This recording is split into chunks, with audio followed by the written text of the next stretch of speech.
So yeah, hey, my name's Josh. I am working with Near Dev.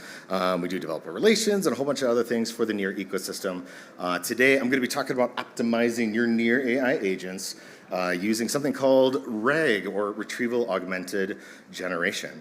And you may say, well, why? Why do I need to use this RAG? And it kind of helps a lot of the LLM shortcomings. Part of that is preventing hallucinations. These AIs aren't really giving you the right information all the time, and it's going to help prevent that from happening. It's also going to solve short context windows. There's only so many tokens or chunks of data that you can give an LLM or a model during a prompt, and you may have a larger amount of data that you want it to parse through to feed it to this model. But what I'm really keen on is it's a key component for user privacy. And that's kind of Near's theme is, user-owned internet, user-owned AI, and all those core values that we try to really move towards. It's a great article by Pinecone. They're a vector store solution, but it talks about, why RAG must be a part of your data privacy plan. And some cool, tidbits out of there is it really enables control of your data. You control the data that's provided to the LLM at generation. And the data does not need to be stored in these models. You can have it separate. You don't have to feed it and train it and trust that all these things are gonna, hold your data securely. And it's shared as a per request basis. You don't have to, again, have it on there all the time, and then it allows for quick removal from the system. So like earlier we were talking about TEEs and trusted execution environments, the ability to give it some information, run something on it, prove that it wasn't exposed at all in any way, and then shut it down and wipe it out. It's, just totally awesome, and it puts me at ease using some of these AI systems. So how it works is kind of like an overview. You basically have, you as a user or an AI agent even could submit a query. You have this retriever system that's in place. There's a whole bunch of different types of ways that you can do this, but it's kind of a simplification of it. You have a retriever and a vector store that stores all this data. It finds the most relevant content, and then it brings it back up to the retriever, gives the query, plus the original query, plus the context, this data that it found, to the LLM that then will give you back the information to the end user. So let's do a demo. Recorded a demo. We will show how to quickly make an AI agent on Near AI. Simply run Near AI agent create. It'll walk you through this prompted tutorial. You just enter an agent name. You enter the description of your agent, and then the initial prompt. So however you want to have it initially set up, and later we can modify that information later. It says, hey, is this what you want to do? Proceed. And then it gives you a bunch of options. It shows you where your code was stored, and then some useful commands about how to run it locally, upload it to the agent hub, or run this agent from your local registry. So what we're going to do is we're going to copy this little nugget, and we are going to copy pasta in our terminal, and then we're going to ask it a question. So what types of access keys does Near Protocol have, which is a really cool feature about Near. And it gives us this answer, which is kind of interesting. Full access keys, yep, function access keys, but this thing, it's not a thing. View function access keys, it hallucinated. It doesn't, that's not a thing. We don't have to sign for transactions. View calls are free. So it said, oh, we have these keys. And you're like, all right, that's kind of interesting. Let's ask it another question. How many keys can an account actually have? And it thinks about it, and it also hallucinates again. It gives you 128, which is also not correct at all. It thinks it only can have 128 keys. It's a lot of keys, but it's actually not the answer. So we'll go back to it and say, are you sure? Like, again, what are the types of keys that you can have on Near? And it's like, oh yeah, I forgot. There's these other things as well. There's like a function called permission access key and a method called permission access key, which again do not exist at all. It's just making it up, and I think it's like deriving it from this permission access key thing that it thinks it's about. And then I start messing with it. I'm like, are you sure those are all the keys? Are you sure there's not more types? And it's like, oh yeah, I forgot there's actually all of these types. You have these storage access keys for reading storage and standalone and method call. And yeah, so it just keeps going and going, and it's hallucinating. It doesn't really understand. And to its credit, it's trying to figure it out. It says it apologizes for its responses. I tell it it's okay, AI, you're fine. But yeah, so it's trying to figure out what exactly the information is based on what it knows from this open source model. So what we can do is we'll exit out of there, and we're going to run into, we're going to open up an IDE, and we're going to check out the code for this agent. And all agents are real simple. I just opened up my registry. I have my different accounts in there. I'll go under my near AI dev.near account, and I'll open up this agent that I just created. It's 2 files. You have your agent Python file, metadata.json file. And this is basically how you configure your agent.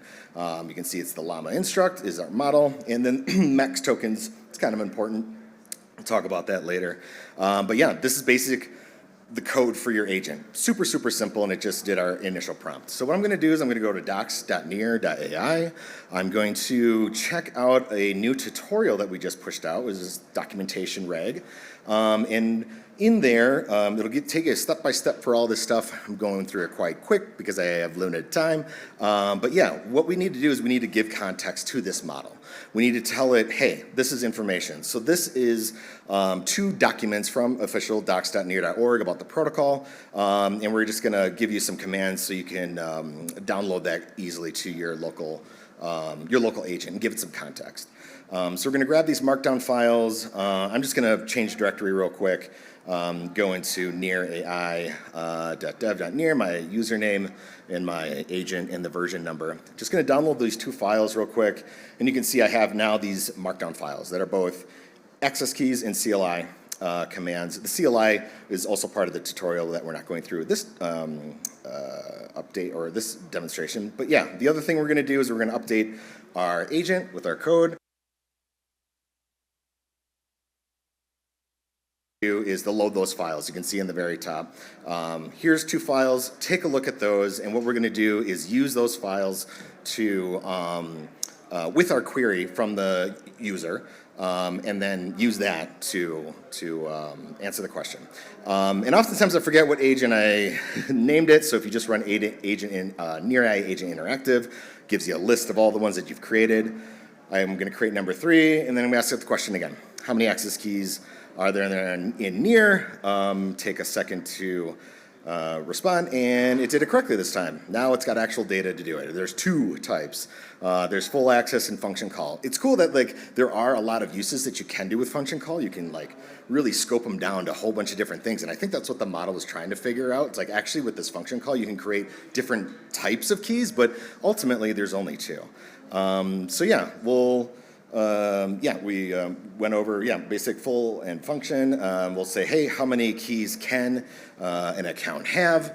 And I believe it'll spit out. You can have multiple, but there are 2 main types. So it's still not hallucinating on us. It's still telling us, yes, these are the right ones. It's just these 2. And then okay, well, what's the limit for the number of keys that I can actually add to an account, and see if it'll throw me something off like the other one did. And it tells us, there's actually no limit. Theoretically, there's no limit. You might run into, I don't know, try and do 1 million keys on an account. I don't know. I haven't really tested it, but theoretically, you could do almost near infinite amount of accounts. So basically, that's kind of a simple way of how RAG works. But if I go back to my demo slide, we skipped one part, and that's this vector store. Basically what we did is we just took these markdown files and gave it to the LLM and gave it with the prompt. That doesn't scale. There's a big problem with that. And you can only have X amount of data that you can feed the model when you're asking it a question.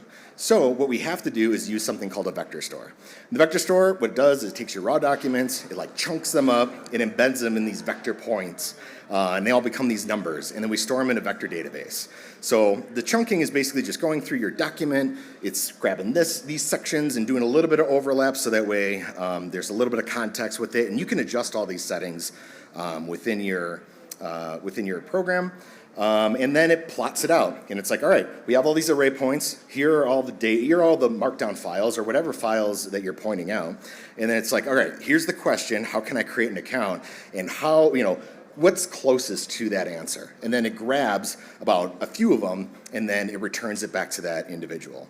So yeah, basically, let's go through real quick on how that part works.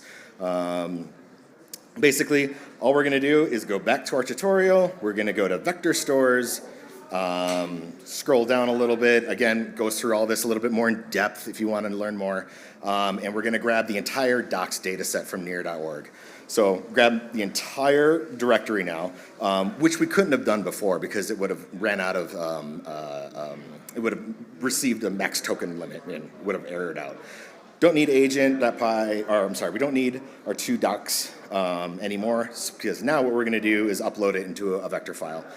Also, we have the vector file code for you, so we'll just create a new file, vector.py, add these, add this little boilerplate code, and yeah, basically what we're doing here is we're just running this vector store. It'll start grabbing each one of these files that are in this data set. It's about like 100 or so, maybe more. And it's chunking and automatically embedding them for you. You can do you can also customize this however you'd like. We'll show you that in the tutorial if you go to docs.near.ai. But yeah, basically what it's using is like an OpenAI compatible client. It's not actually OpenAI, it's just the client that we use. It's actually uploading it to the Near AI platform. And yeah, it's just looking through these entire markdown files, and it's grabbing all the information that we have there. And then in each file, taking it and uploading it, and then we're storing it in these chunks, and then now we're gonna have this ID. And that's really key, is that now you have this vector store ID that you can now use with your query when you're trying to get your information from. So we'll grab that little ID. We're going to go to our RAG agent, and yeah, we just shipped this earlier today. We're actually embedding our agents now in documentation, and this is an example of a live implementation of it. Want to get some docs out on how you can embed your own agent in there as well. But yeah, we'll just go ahead and update our agent.py file to now use this vector store. And we're going to copy pasta this snippet code in here. We're going to go through and just update the vector store ID. So we'll grab that ID that it gave us earlier, and then we'll just copy and paste it over our own vector store ID. But this part is pretty easy. It's just like, you know, here's your query, and then you have your vector results. You just go and, you know, you query the vector store, and then you can see here we have 6. So like, give me 6 chunks that are as close as possible to the answer. Now we'll take that, send it over to the model, and it will answer the question, hopefully, in the best way possible. Yep, and it just returns an answer. So it's all pretty simple, you know, Python script. It's not really too crazy. I think anyone, honestly, could probably figure it out, even if you're not a developer. I'd be happy to talk to anyone that's not a dev that wants to try this out after. But yeah, we're going to go ahead and now run our agent, and now we can ask it more stuff. We can say, hey, what languages does Near support for smart contracts? And now it knows more information. It knows that, hey, there's actually Rust and JavaScript that are 2 main smart contract SDKs. We're actually working on a Python one right now. It compiles it to WebAssembly, it knows some more information on that, and it's actually giving us some boilerplate code to get started building smart contracts on our platform. And then it gives some links to the SDK documentation below. So yeah, that's kind of like a speed run, obviously, through how to use RAG, how to implement it, how to, you know, build these agents. And yeah, as you can see, we use that vector store, we got the content, and we're following this diagram. And I guess, you know, I have just a couple minutes left, and what I would say is, you know, Near, in a sense, we're kind of moving from one, you know, people are like, oh, you know, what are you guys working on? What are you focusing on? At the end of the day, we're just trying to build a better internet and build one that is user-owned. And basically, the internet belongs to you. It belongs to the people that actually use the internet, not to a couple of corporations. You should be in control of your data.